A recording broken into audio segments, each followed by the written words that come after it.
Lisa Cron, you are a story coach and you are the author of 3 books, Wire for Story, Story Genius, and we're going to talk about today about your third book, Story or Die. You also have a video class called Wire for Story in I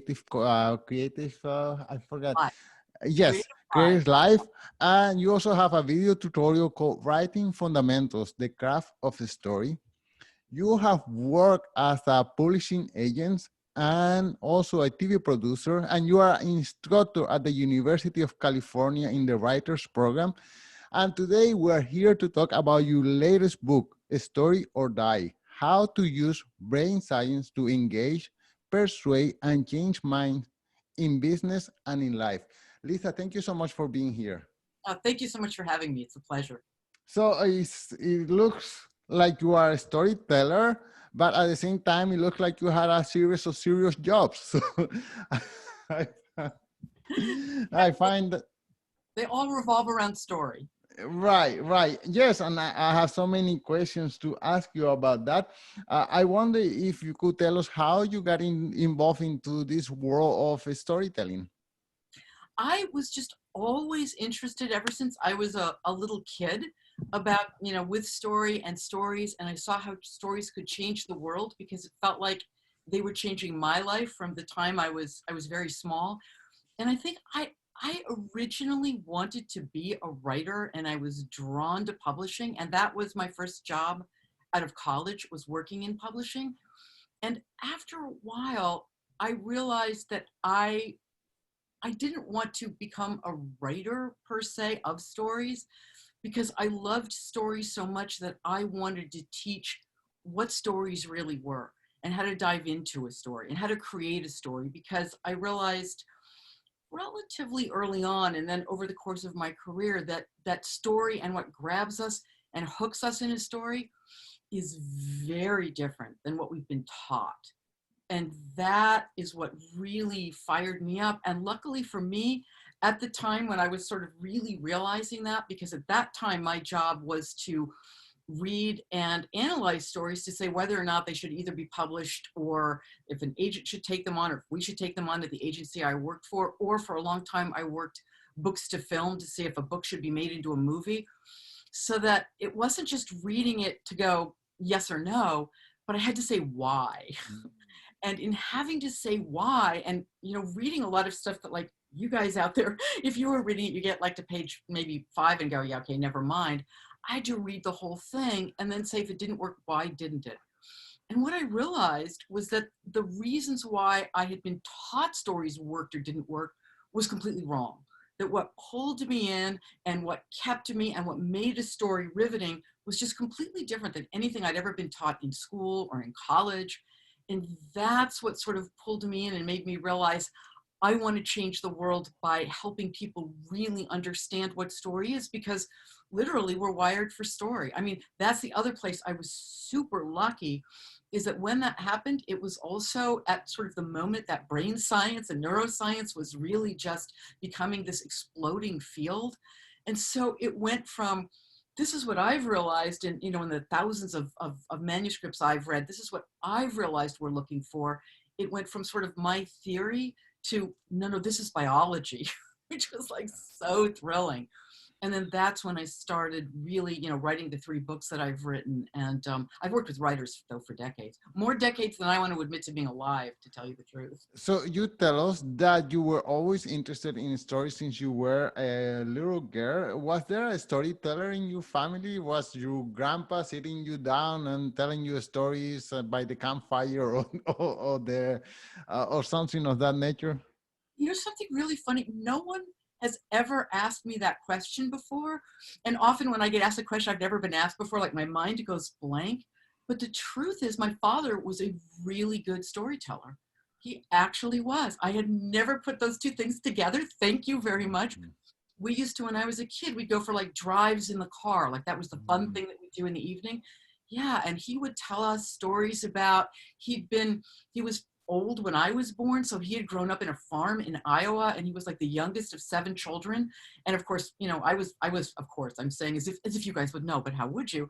I was born and raised in Los Angeles. And so he was in this like farm in Iowa way a long time ago, which was completely different than any reality that I knew firsthand. And he told great stories about that. Now that I think of it, yes. Okay, great. Well, I mean, there is always someone in the family who inspire or a friend of the family. Our surrounding. Okay, fantastic. Okay, so when you have written 3 books, can you tell us what are the first 2 about? Of course, they're about storytelling, but can you be more specific? Absolutely. The first book I wrote is called Wired for Story. And basically, it was really what I was saying a minute ago, diving into, okay, if what we've been told pulls us into a story, and at that point, I was writing writers, so novelists or screenwriters or, you know, memoirists. And what I wanted to say was what we've been taught pulls us in, you know, beautiful writing or the plot or all of those things we've been told actually wasn't true. As I'm very fond of saying, everything we've been taught about writing is wrong. And so I kind of broke it down to what, and the hard thing about writing it was that I remember the book coach I worked with at the time, I said, you know, here's the problem. There's 16 different things that people need to know concurrently to understand any one of them. How do I break that down? So that became Wired for Story, and it really was going into bit by bit what it is we're wired to look for in every story, and then how to make sure you've got that in whatever you're writing. But, and even though that book has checklists, you know, at the end of every chapter of kind of what to look for in what you're writing, when I finished it, again, I had this great book coach who said to me, okay, you can't sit here and rest on your laurels and go, I've written this one book and it's out there. She said, how are you going to tell people how to actually use that and do that in some sort of step-by-step method? So that's when I wrote my second book, which is called Story Genius.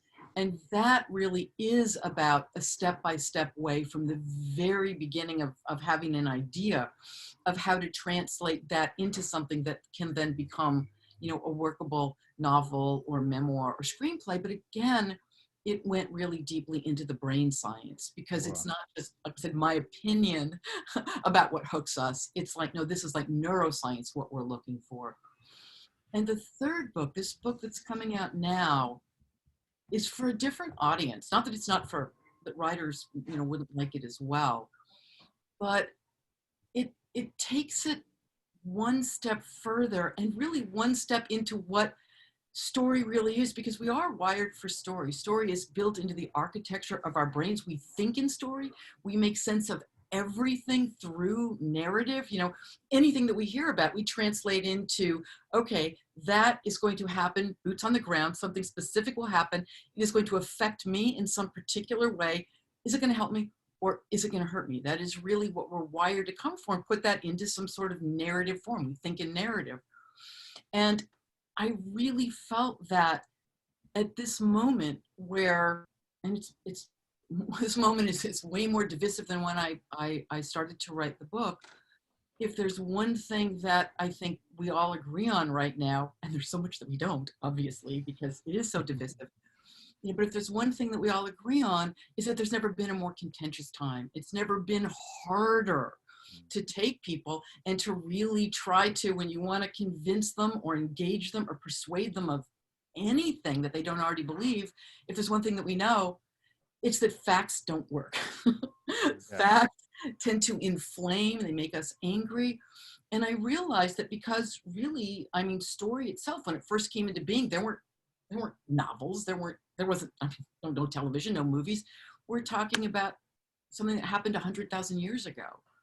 And story really is about how we make sense of the world. And story really is, we don't turn to story, as I'm fond of saying, we don't turn to story to escape reality. We turn to story to navigate reality. We're affected by stories every day, whether we're aware of it or not, and mostly we're not. So my goal with this book was to take all of the principles from the other 2 books that I had written in terms of story and dive even deeper into the neuroscience, because in the 4 years, you know, since I've written Story Genius to now, there's been, you know, a lot more. We've gone even deeper. so that to be able to both prove, I mean, my goal with this book, and I know I'm going on and on and on, so Lovely, lovely. That's goal why that's why I invited you. my goal with this book was threefold. One, it was really to dive in and to really probe the brain science as to why we don't pay attention to facts, why facts do tend to inflame. Because it's easy to think that, you know, if you give a fact to someone and they disagree with it, you know, well, they're either dumb or they're stubborn or they're, and the truth is that the reason that facts don't change our minds has to do really with the way that we are wired from when we're very small. And that's true of all of us. Once we believe something, it becomes part of our self-identity. And that becomes not just our self-identity, but how we identify with our tribe. And because of the way that we evolved, again, about 100,000 years ago, when our brain had its last big growth spurt, and at that point, the need to belong to a group became hardwired, because back then, if you didn't belong to a group, literally you couldn't survive. We all work together. We're all people who need people. When people go, I'm a lone wolf, I always think, do you understand that wolves travel in packs? A lone wolf in the wolf community is a wolf that's been ostracized and left to die. But so the point is at that point, not only once we believe something does it become part of our self-identity, it becomes part of our tribe's self-identity. And to go against that means we might get ostracized. And so they've done functional fMRI studies that show if you're like, you know, wired up and somebody reads you just a little something that, let's say politically, is the opposite of what you believe, the part of your brain that lights up is the part that feels like you've been personally attacked. Because that's how we're wired. It's not that we're weak. It's not that we're emotional. It's that we're literally wired to take that as a physical attack. I mean, here's something interesting. When that happens, and you all know the way that your blood starts to boil, your blood also rushes to your thighs in case you have to make a quick getaway. Wow. I mean, biological is the point. So my goal in writing this book was really to show us how we all make sense of things and how it is biological. It's not because we're weak or there's something wrong with us or we're quote unquote irrational. In fact, the truth is, and my other goal here was to really change the way that we look at emotion, because we misunderstand it so deeply. We tend to think, you know, there's being logical and rational and emotion, and the two are opposites. And, you know, you want to make a decision, you're going to look at everything, you know, objectively in the cold light of objective reason, and you're going to keep emotion at bay. And the truth is, if you couldn't feel emotion, you couldn't make a single rational decision. That's biology. That's not theory. In fact, think about it. We never make decisions based on a rational analysis situation. We make decisions based on how the rational analysis makes us feel. So my other goal was really to have us understand the role that emotion actually plays in our lives, because there's never a moment when you're not feeling emotion. There's nothing that ever happens or that you think about or read about that doesn't bring a chorus of emotion, which is really a chemical reaction that your brilliant brain and nervous system then instantly translates into emotion that lets you know how you feel about it. In other words, emotion mainlines meaning. So that once we really understand that, and we're not so afraid of emotion in the way that we are, it also will open the door to allow us, and this is really the key thing, to be able to empathize with other people, because that was my third goal. First was to have us understand how we make decisions and how our brain works. And there are a lot of things that we vilify our own selves for they're just wrong. That it's not, we're not doing it because, again, we're weak or emotional. We're doing it because literally it's our biology and how we're wired. The second part of the book really goes to, okay, if you want to change somebody's mind about something and you want them to do something they're not already doing, how do you find out who that group is? Who's your target audience? And then the real key question is, why aren't they doing what you want them to do? Not in your opinion, but in their opinion. And that is the hardest thing to do. The biggest mistake I think we make when we want to convince somebody to do something is we convince them as if they have the exact same belief system we do. And as if the exact same facts are going to have the exact same meaning to them that they do to us. And that rarely is true. So the point is, it really forces us to step out of our shoes and into someone else's, and to be able to empathize with them. And that is really the goal. If you can't empathize with why somebody's doing what they're doing, not just empathize with what they're doing, but with the reason as far as they're concerned as to why it's important to them, how can you create any kind of a story that's going to get them to change their mind? And the answer is you can't. And often we learn a lot about ourselves. We step out and we figure out why we're doing things. So that was the second part, is in terms of the empathy. And then the third part of the book is literally a template, a step-by-step, prescriptive guide for once you've done that, here's how you can create a story that very well might change someone's mind. And again, as we all know, you can't change somebody's mind about something by explaining it to them. Because when you're explaining to somebody why they're wrong, I mean, think about when someone's explaining to you why you're wrong about something. You're not like sitting there and taking it in and weighing the facts. I mean, let's face it, you're waiting for them to stop talking so you can tell them why they're wrong and why what you believe is right. So telling someone doesn't work, and telling them what to do doesn't work, because the minute someone tells you what to do, it implies that you're doing something wrong to begin with. And that only ends up shutting us down. It's like when your significant other comes up and says, we've got to talk, and you want to go, okay, but not now, because now I know that whatever you're going to say to me, I'm not going to like. So I'm actually sitting here and thinking about all the things I'm mad at you about, so we can kind of, throw rocks at each other. Anyway, so that's the point. That's what this book is. And it really is sort of, for everybody, because I figured, like I said, if there's ever a time when just being able to sit down and figuring out how to communicate with other people was important, this is it.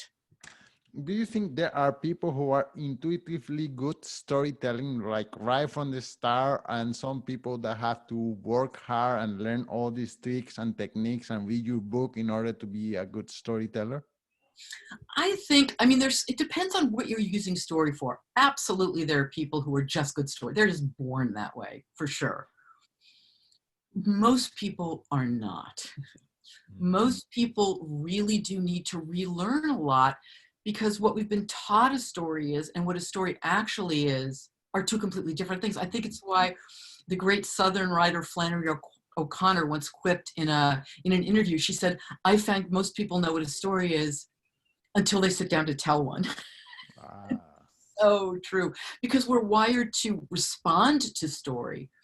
But to be able to tell a story, especially one that is meant to really engage other people, in terms of in a novel, but even harder, to engage other people, to try to change their mind about something, that's a skill. And I think that really needs to be learned. I think that's a hard one, because in order to convince anyone of anything, like I said, you really have to do some work stepping outside of your own, how you see things, and really try to see it from their point of view. I mean, nobody listens until they feel heard. That's just a fact. And do you think that's a skill that, yes, anyone can learn, or it's just like there are some cases that are hopeless? I would say there are probably some cases that are hopeless, but I actually do think it's a skill that anyone who wants to learn it and really gives over to learning it, yeah, I do think it's a skill that really anyone can learn. 100% do.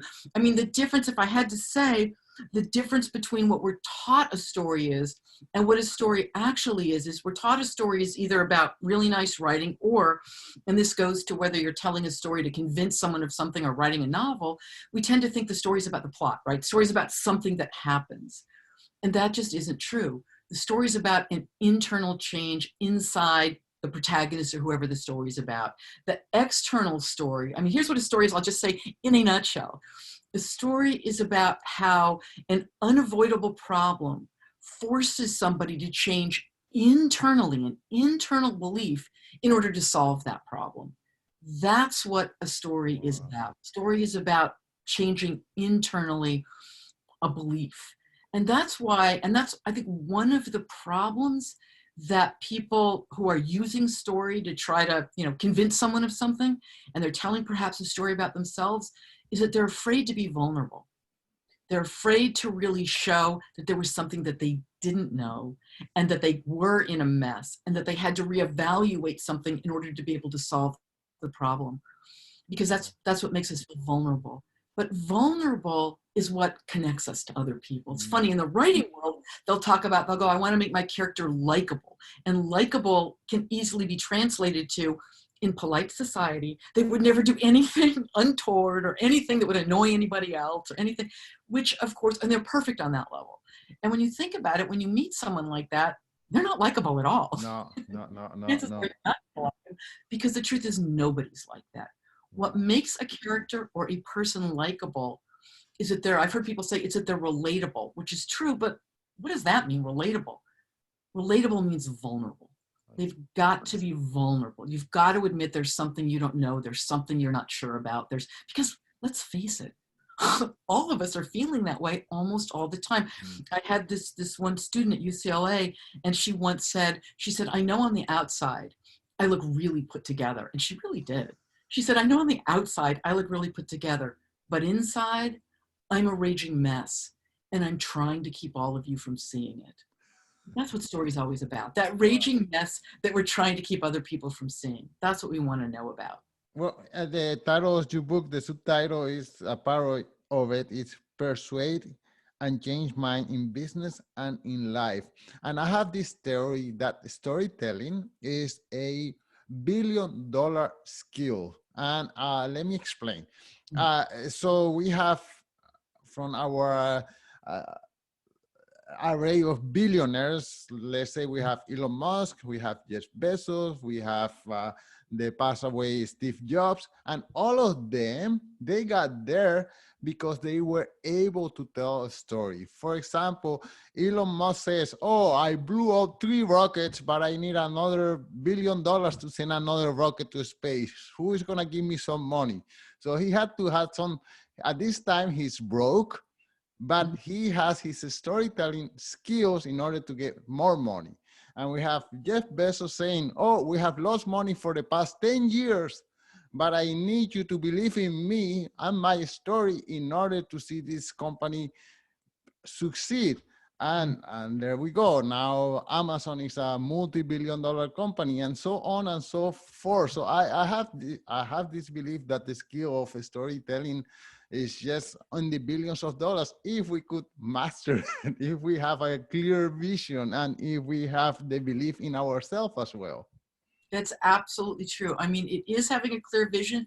It's having the confidence to be vulnerable at the end of the day. Because once we're pulled in that way and we think, oh, we're alike, there's a similarity between the two of us, even if it's Elon Musk and, me or whoever's watching, it's that feeling of we are in it together that I think really makes a difference. And at that point, the call to action, I mean, the truth is, all stories are a call to action. That's the point of a story, is to change how somebody sees something so they go out and they do something. I mean, that's what stories do. The only way to change how somebody thinks about something is to change how they feel about something. And once you've done that, then that's what changes what they go out and do.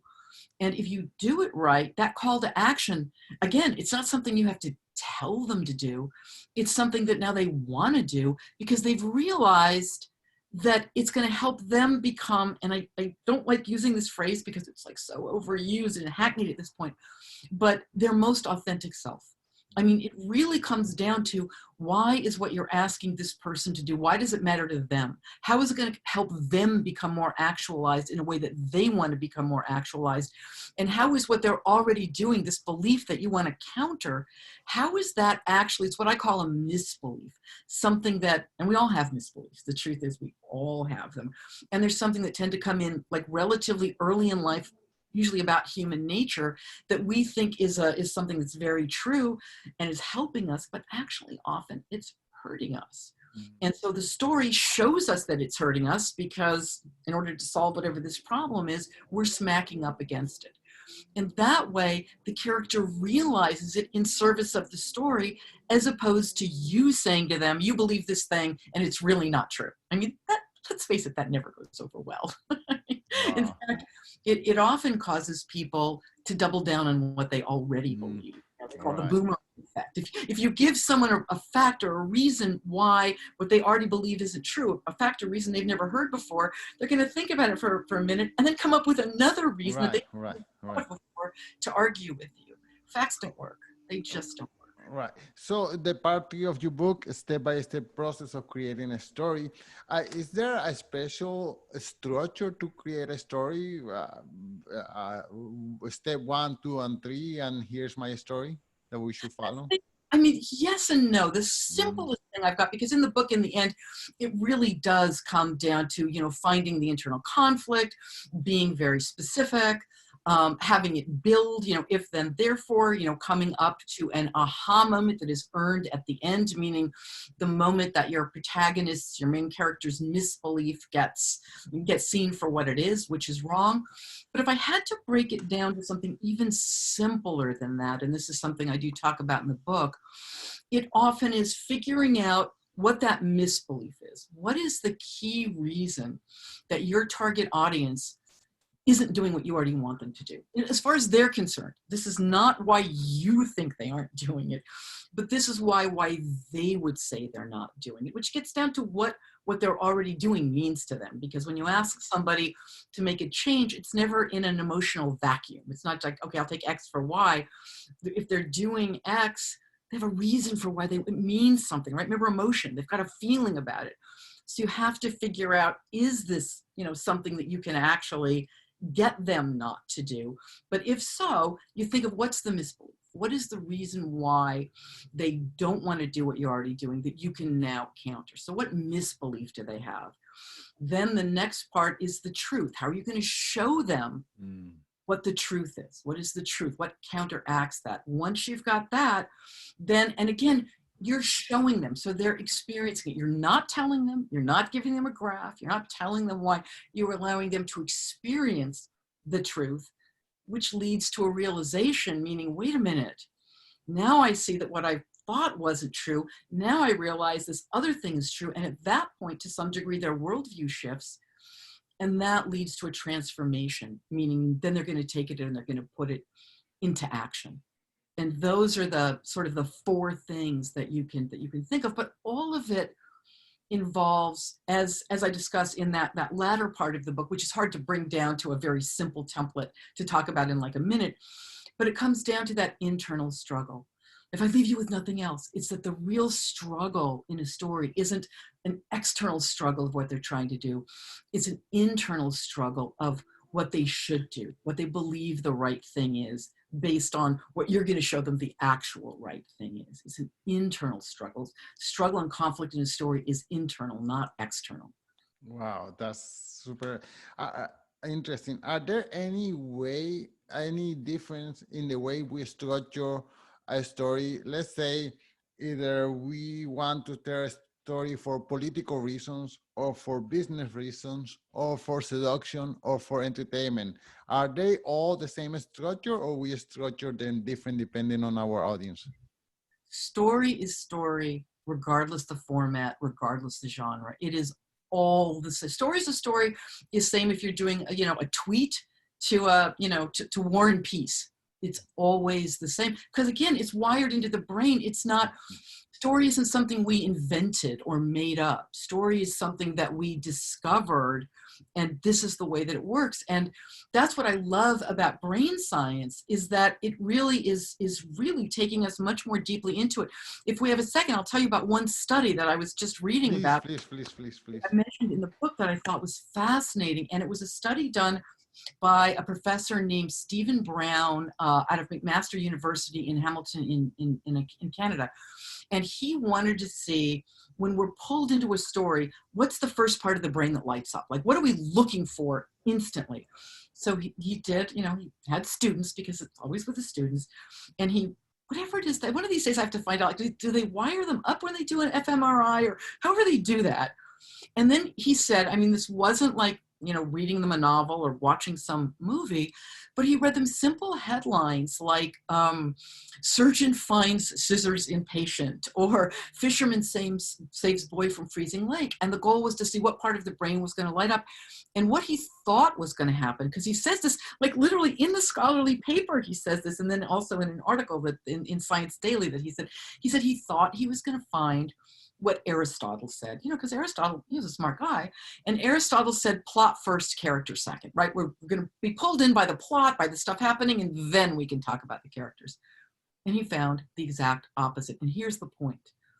The part of the brain that lit up was the part that mentalizes, which means it immediately went to whose story is this? What's their motivation? What do they want? Why is what's happening? Why does that matter to them? In other words, think of story. I always think of it as like a Vulcan mind meld, between the listener and the protagonist or whoever's telling the story. That's what a story is. We don't come to story for what happens outside. We come to story for what happens inside. And that is the first thing that grabs us. And that is that internal struggle, the motivation. This is what I want, and this is what I need to give up to get it. Think of it this way. Story is an emotional cost-benefit analysis of taking a particular course of action. Because the question always is, what will this cost me emotionally to make this change? That is what we always want to know. And if it isn't worth it, we don't do it. It doesn't matter how much doing that thing might actually help us in our real lives. If emotionally it doesn't get us what we need, if the cost is too big. I mean, I think that's why we have a lot of people right now, in this country anyway, who refuse to wear masks. With COVID, it's like they're not going to do it because emotionally they might get tossed out of their tribe because their tribe says no. We could sit there and give them all the science we wanted to forever, and the facts don't matter because what matters is emotion, and emotion says you might get kicked out of your tribe, and so they're gonna go maskless because that's what matters to. Again, not because they're uninformed, not because they're dumb, not because they're stubborn, but because that's literally how we're wired. This is amazing. Okay, Lisa, can you tell us one more time the title of the book and where can people find you? Sure. The title of the book is Story or Die, How to Use Brain Science to Engage, Persuade, and Change Minds in Business and in Life. And you can find me at my website, which is just wiredforstory.com. I am really easy to find. I am there. And it's true, either you learn to tell the story or you may die. I believe it hardly. Well, you may die. And also understanding the effect that stories have on us, I think also really helps because we are affected by them every minute of every day. It's not a choice. It is biology. We're wired to be pulled into a story. And when that happens, we leave reality and we are literally in the world of the story. And it's not a choice. It's a physical reaction. Wow. Lisa, thank you so much for your time. Pleasure. It was fun.